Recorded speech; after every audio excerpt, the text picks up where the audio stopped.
చారి ఆ రాక్షసుడి గుహ దగ్గరికి వెళ్లాడు. రాక్షసుడు చారిని చూసి భయంకరంగా గర్జించాడు. కాని మనోడేమాత్రం తగ్గలేదు. తన తెలివితేటలతో ధైర్యంతో ఆ రాక్షసుణ్ణి మట్టికరిపించి ఆ సంజీవని మూలికను సాధించాడు. ఆ మూలిక తీసుకుని రాజభవనానికి వెళ్లాడు. యువరాణి బతికింది.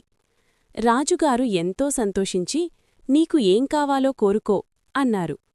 అప్పుడు చారి, రాజా, పెళ్లి తర్వాత ముందు మా అమ్మని పల్లకీలో ఇక్కడికి తీసుకురండి అన్నాడు.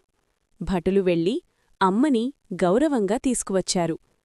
రాజభవనంలో కొడుకును యువరాజులా చూసి ఆ తల్లి ఆనందంతో ఏడ్చేసింది. చారి అమ్మ దగ్గరికి వెళ్ళి, చూశావా అమ్మా, ఊరంతా నన్ను సుంటా అంది, కాని ఇప్పుడ్నేను రాజుని అని అమ్మను గట్టిగా హత్తుకున్నాడు. ఈ పూర్తి కథ చూడాలి అనుకుంటే కింద లింకుంది, క్లిక్ చేసి చూడండి. ఇలాంటి మరిన్ని కథల కోసం ఛానల్ని సబ్స్క్రైబ్ చేసుకోండి.